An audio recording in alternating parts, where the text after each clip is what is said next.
Hey, so this is the first in 2 videos about vibrato. The second one will deal with acceleration patterns. We'll get fancier, really loosen up the left hand.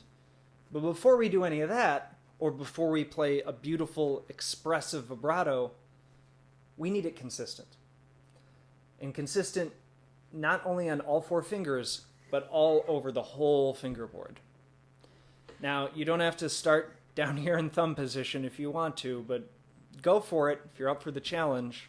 But what I would say is somewhere up here, first position, second position, and we're going to set the metronome and just do quarter notes with it. It's going to seem really slow, but that's okay. When you get it at this speed, you'll move it up a couple other notches. So let's start at 70 beats per minute, quarter notes. We can do this one of 2 ways. If you're a little wary, you're just getting into this, just do the forearm rotation with the left hand.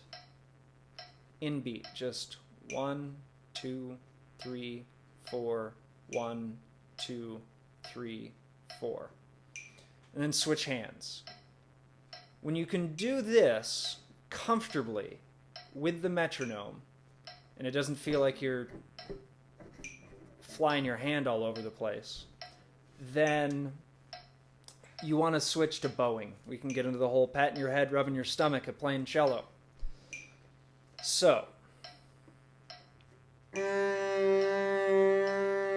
again, 1 per beat. And you don't want to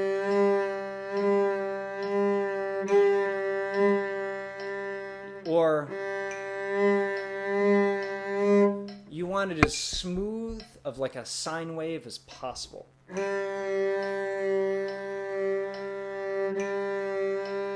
It's going to be hard. It's going to take a bit. Now, to tell that each one is consistent, you can't move up notes.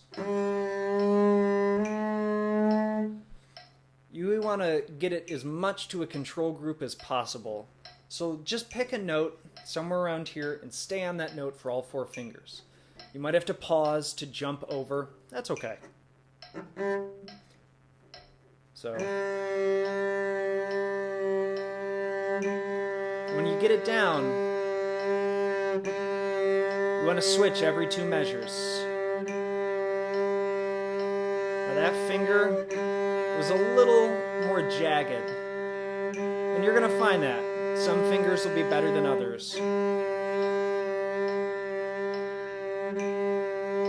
I'm exaggerating a little bit, but you want them all to sound good and smooth.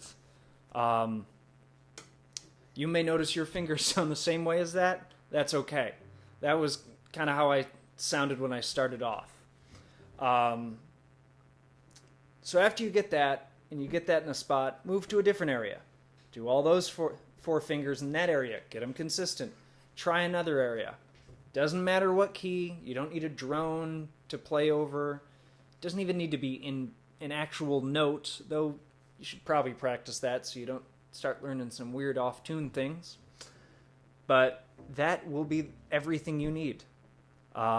Stick around for video 2. We'll talk about doing this as an acceleration pattern.